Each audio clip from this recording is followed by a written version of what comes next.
Couple things going on my forehand. I know people have been reviewing lately, so I figured I'd just share some of the stuff I'm still working through with my big loopy forehand. So here's a normal shot for me. Go through, boom, decent follow through and decent extension. So if you look at the slow-mo here though, a couple things that I'm battling is I used to have a higher take back, so I'm happy with where that is. But the racket, instead of coming down like we would want to see where it drops down right there, what I do is it comes back and has that big loop, and you'll see the C loop here as I move forward, and then I get under the ball, decent contact point. The other thing that I have is that I need to move this foot back open so I can move this shoulder back here and open up the hips across here. So that way I'm getting decent contact in front again, but I think if I move that foot back and had that open stance over there, I would be able to actually clear a little bit more and get that ball even further forward with more forward momentum. Decent extension, as we've talked about with extension.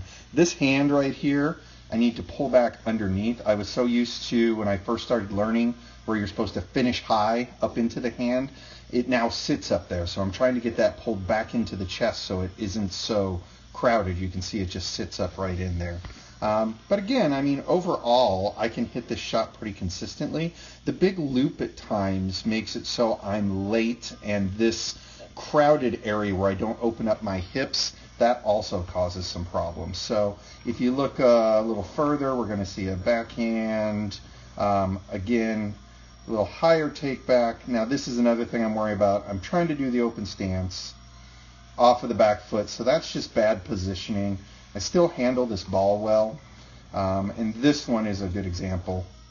One of the other things that I have is that racket face at an angle up. I turn the bottom of the frame here up to kind of meet the ball at times.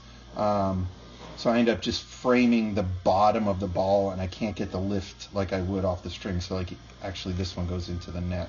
But yeah, overall, I know everybody's doing their thing with their forehands and looking at what they do overall, and I think this is a pretty cool tool. What did this one do? Oh, clear. Let's see what this one does. Same thing. That's running out. Decent footwork to get out there. Plant.